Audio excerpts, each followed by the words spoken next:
Fui humilhado pelo amigo da minha namorada e ela riu na frente de todos concordando. Então tomei uma decisão, fiquei frio e decidi terminar. E aí, pessoal, antes de começarmos esse relato, já se inscreve no canal e ativa o sininho para não perder nenhuma dessas histórias que a gente traz todos os dias. O apoio de vocês é o que faz o canal crescer, então deixa o like e conta aí nos comentários o que você faria no meu lugar. Meu nome é Ricardo, tenho 30 anos e sempre me considerei um cara centrado, trabalhador, acima de tudo, parceiro. Eu namorava a Camila há pouco mais de 2 anos. Eu realmente achava que ela era a pessoa certa. Eu a apoiei em todas as crises de carreira, segurei a barra quando ela brigou com a família e sempre fui o cara que preparava o jantar quando ela chegava exausta. Eu achava que tínhamos um respeito mútuo inabalável, mas descobri da pior forma possível que o respeito que eu tinha por ela não era recíproco. O estupim aconteceu no aniversário de um dos melhores amigos dela, o tal do amigo de infância chamado Marcos. Eu nunca bati muito com o santo do Marcos. Ele é aquele tipo de cara alfa forçado, que fala alto, gosta de diminuir os outros para parecer superior e tem um senso de humor que, na verdade, é só mau-caratismo disfarçado de piada. A festa estava cheia, muita gente do círculo social dela que eu não via sempre. Eu estava sentado em uma rodinha, quieto, tomando minha cerveja, enquanto a Camila estava ao meu lado.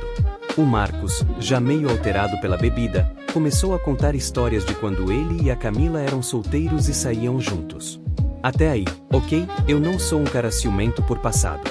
O problema foi quando ele virou o foco para mim. Ele começou a perguntar sobre o meu trabalho, e quando eu disse que trabalhava com análise de dados e preferia uma vida mais sossegada, ele soltou uma risadinha debochada. Na frente de umas 10 pessoas, ele olhou para a Camila e disse: "Nossa, Cami, como você aguentou mudar tanto? Você sempre gostou de caras com pegada, caras que comandavam a situação. Esse aí, sei lá, ele tem uma cara de ser o tipo de cara frouxo, sabe? Daqueles que se você mandar ele lavar a louça e calar a boca, ele obedece com um sorriso. Ele é muito fraco para você, admite." Eu senti meu rosto esquentar na hora. O silêncio na roda foi mortal. Eu olhei para Camila esperando que ela dissesse algo como: "Cala a boca, Marcos, você não conhece ele", ou pelo menos mostrasse desconforto. Mas, para o meu absoluto horror, a Camila soltou uma gargalhada. Não foi uma risadinha sem graça de quem está constrangida. Foi uma risada de quem concordava. Ela deu um tapinha no ombro do Marcos e disse, entre risos: "Ai, Marcos, você não presta, mas pior que você tem razão. Às vezes eu sinto que tenho um assistente em casa, não um namorado. Ele é bonzinho demais, chega a ser sem graça. Falta aquele pulso firme, né?" Todo mundo na roda começou a rir junto. Eu me senti minúsculo. Parecia que eu era o único ali que percebia o quão cruel aquilo era. Eu não era frouxo por tratar ela bem, eu era um homem adulto que respeitava a mulher que amava. Mas ali, naquele momento, eu entendi que para ela, meu carinho era sinal de fraqueza e minha dedicação era motivo de piada. Eu não fiz cena. Não gritei. Eu simplesmente senti algo morrendo dentro de mim. Sabe quando você vê um vidro quebrar e sabe que não tem como colar? Foi isso. Eu fiquei em silêncio absoluto. Terminei minha cerveja calmamente enquanto eles continuavam a zombar de outras coisas. A Camila nem percebeu que tinha acabado de destruir nossa relação. Ela continuou bebendo e rindo com o Marcos como se eu fosse um móvel na sala. Uns 20 minutos depois, eu me levantei. Ela me perguntou onde eu ia, e eu respondi com a voz mais fria e monótona que já usei na vida: "Vou para casa." Ela achou ruim, disse que a festa estava boa e que eu estava sendo estranho. Eu apenas disse: "Você pode ficar, não tem problema." E saí. Caminhei até o carro. Naquele trajeto, eu tomei minha decisão. Eu não ia brigar, eu não ia pedir explicações. As explicações já tinham sido dadas naquelas risadas. Cheguei em casa, peguei uma mala pequena e coloquei o básico da Camila que estava no meu apartamento. Ela ficava muito lá. Deixei tudo organizado perto da porta. Eu estava em um estado de frieza absoluta. Não era raiva, era um vazio total de sentimentos por ela. Quando ela chegou, umas 2 horas depois, visivelmente alegre pela bebida, ela entrou tentando fazer graça, dizendo que eu dei um show de chatice. Eu estava sentado na poltrona da sala, com as luzes baixas. Olhei para ela e disse apenas: nós terminamos. Suas coisas estão naquela mala e o restante eu te mando por entrega durante a semana. O sorriso dela sumiu na hora. Ela começou a rir, achando que era uma brincadeira ou um teste de masculinidade por causa do que o Marcos disse. Ela disse: "Ai, Ricardo, não vai me dizer que você ficou bravinho por causa da piada do Marcos? Credo, que falta de humor. Você vai confirmar o que ele disse?" Eu me levantei, olhei bem nos olhos dela, e ela deve ter visto que o Ricardo que ela conhecia não estava mais lá, e respondi: "Não é sobre o Marcos. É sobre você." Eu nunca imaginei que a pessoa que eu mais respeitava no mundo teria coragem de me humilhar publicamente para ganhar validação de um idiota. Eu não sou frouxo, Camila. Eu sou homem o suficiente para saber que não mereço alguém como você ao meu lado. Você queria um cara com pulso firme? Pois bem, meu pulso firme agora está te convidando a sair da minha casa. Ela começou a chorar, a pedir desculpas, dizendo que era bebida, que o Marcos é assim mesmo e que ela só queria se enturmar. Ela tentou me abraçar, mas eu me esquivei como se ela fosse uma estranha. A frieza que eu sentia era como uma armadura. Eu não sentia vontade de chorar, só queria que ela fosse embora. Ela passou de vítima para agressora em segundos quando viu que eu não ia ceder. Começou a me xingar, dizendo que eu era um gelo, que eu nunca a amei de verdade e que ela ia encontrar alguém muito melhor. Eu apenas abri a porta e apontei para o corredor. Quando ela saiu, eu fechei a porta e a primeira coisa que fiz foi bloquear o número dela e de todos os amigos dela, incluindo Marcos.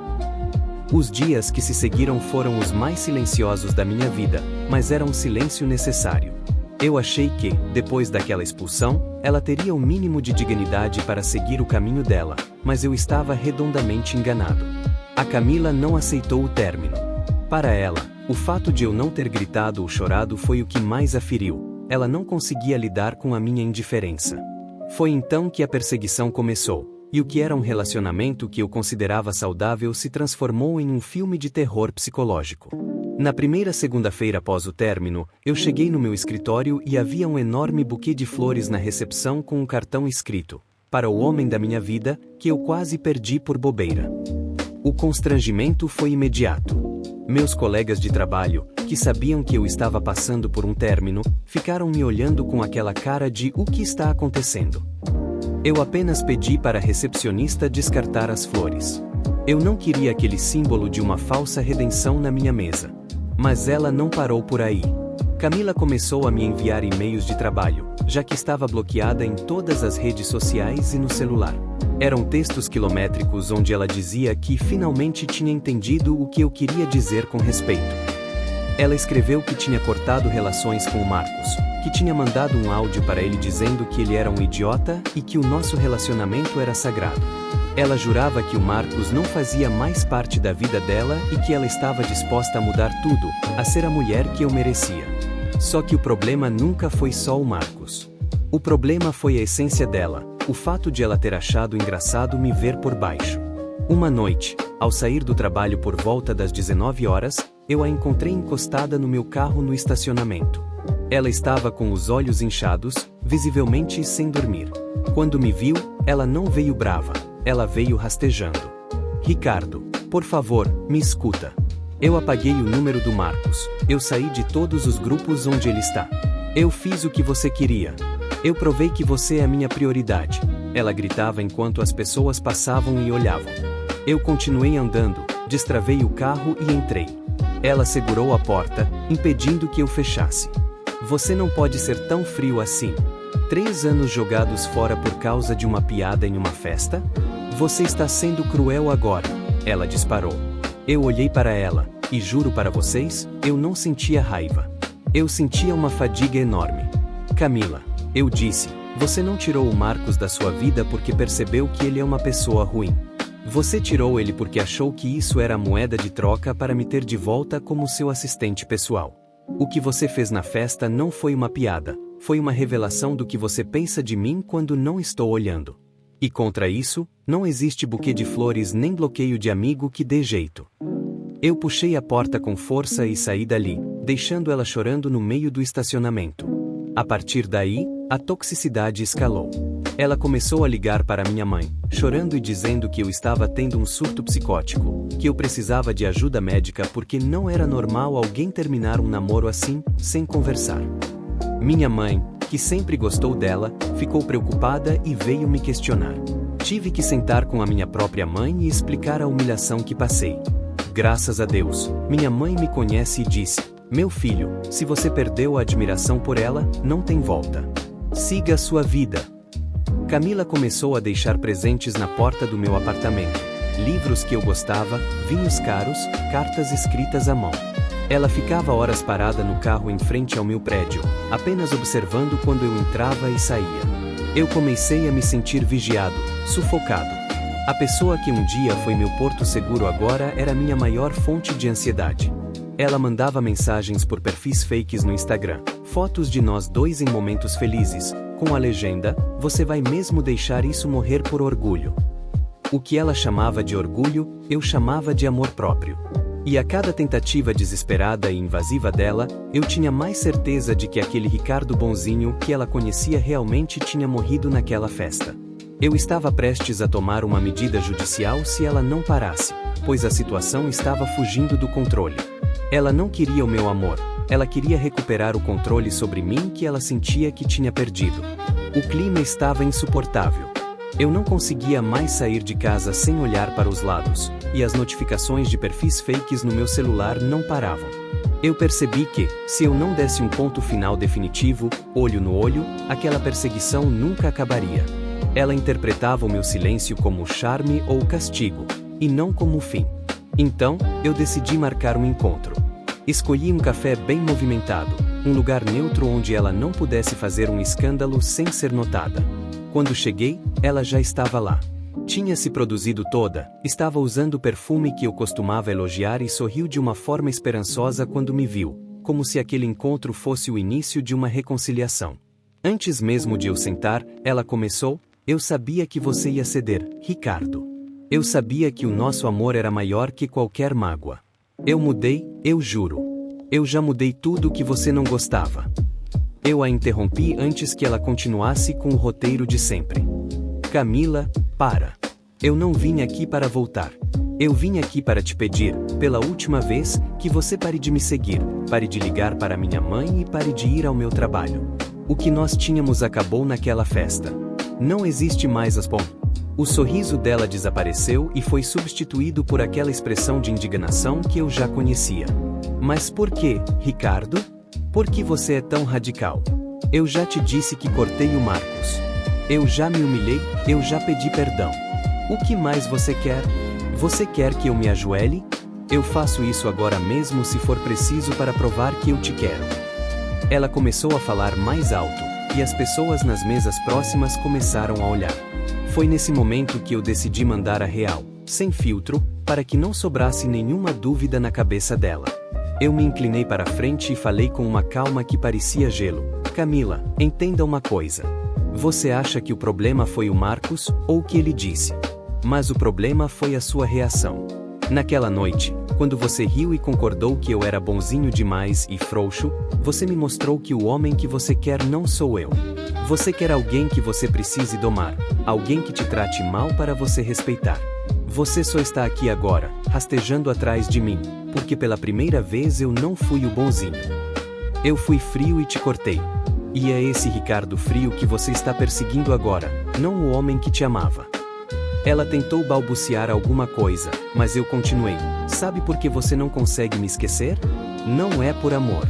É porque o seu ego não aceita que o cara frouxo teve a coragem de te deixar sem olhar para trás. Você quer me ganhar de volta só para provar para si mesma que ainda tem controle sobre mim. Mas aqui vai a verdade: eu perdi completamente a admiração por você. Eu olho para o seu rosto agora e não sinto saudade, não sinto raiva, eu sinto alívio por não estar mais com alguém tão pequena. Alguém que precisa diminuir o próprio parceiro para se sentir superior em uma roda de amigos não merece estar ao meu lado." Ela começou a chorar, um choro de frustração. "Você é um monstro, Ricardo. Você está me destruindo por causa de uma bobagem." "Não, Camila," eu respondi enquanto me levantava. "Eu estou me reconstruindo. Eu descobri que ser bom não significa ser bobo. E ser homem não é o que o Marcos pensa, nem o que você acha. Ser homem é ter o pulso firme para tirar da minha vida quem não sabe o valor da minha lealdade. Não me procure mais. Se você aparecer no meu trabalho de novo, a próxima conversa será com um advogado e com a polícia. Adeus. Eu virei as costas e saí. Enquanto eu caminhava em direção ao meu carro, senti um peso de toneladas saindo dos meus ombros. Eu não olhei para trás nenhuma vez. Sabia que ela provavelmente ficaria ali, chorando por mais alguns minutos, talvez postasse alguma indireta nas redes sociais sobre homens frios, mas nada disso mais me atingia. Hoje, alguns meses depois, estou em paz. Recuperei minha rotina, foquei na minha carreira, o mais importante, recuperei o respeito por mim mesmo. Às vezes, a vida coloca a gente em situações de humilhação apenas para testar se a gente sabe a hora de ir embora. Eu aprendi a lição. O Ricardo frouxo ficou naquela festa, e o homem que nasceu depois dela nunca mais vai aceitar menos do que respeito absoluto. Atualização. E aí, pessoal, já faz alguns meses desde aquele confronto final no café, e eu senti que devia uma atualização para vocês que acompanharam minha história aqui no canal. Muita coisa mudou. Hoje, posso dizer com toda a convicção do mundo, eu estou maravilhosamente bem. Continuo solteiro, e pela primeira vez em anos, estou aproveitando a minha própria companhia sem me sentir culpado. Engraçado como a gente se anula em relacionamentos tóxicos, né? No meu namoro com a Camila, eu sentia que não tinha tempo nem para os meus hobbies básicos. Ela sempre dava um jeito de me fazer sentir culpado se eu quisesse focar em mim. Agora, eu mudei completamente a minha rotina. Entrei para a academia e estou levando a sério, já perdi aquela aparência de cansado e ganhei um ânimo que não tinha aos 30 anos. Eu não podia fazer isso antes porque ela reclamava que eu estava querendo me exibir para os outros ou que eu gastava muito tempo longe dela. Além disso, voltei a estudar, foquei numa certificação nova na minha área e recebi uma promoção no trabalho. O mais louco é perceber que aquela frieza que eu usei para terminar não era falta de sentimento, era autodefesa. Hoje, sou um cara muito mais leve. A Camila tentou contato mais algumas vezes por números diferentes, mas eu nem leio. Simplesmente apago. Ela se tornou uma lembrança distante de quem eu nunca mais quero ser. Se você está passando por algo assim, saiba que existe vida, e uma vida muito melhor, depois que você corta o que te faz mal. Bom, pessoal, esse foi o relato de hoje. É uma lição pesada sobre respeito e sobre o limite que a gente deve colocar nas nossas relações. O Ricardo deu a volta por cima e mostrou que o amor próprio é o maior pulso firme que um homem pode ter. E vocês, o que acharam da atitude do Ricardo? Acham que ele foi frio demais ou ele agiu certo ao não dar nenhuma segunda chance após a humilhação? E se fosse com você, na frente de todos os seus amigos, qual seria a sua reação? Deixa aqui nos comentários. Eu quero muito saber a opinião de vocês.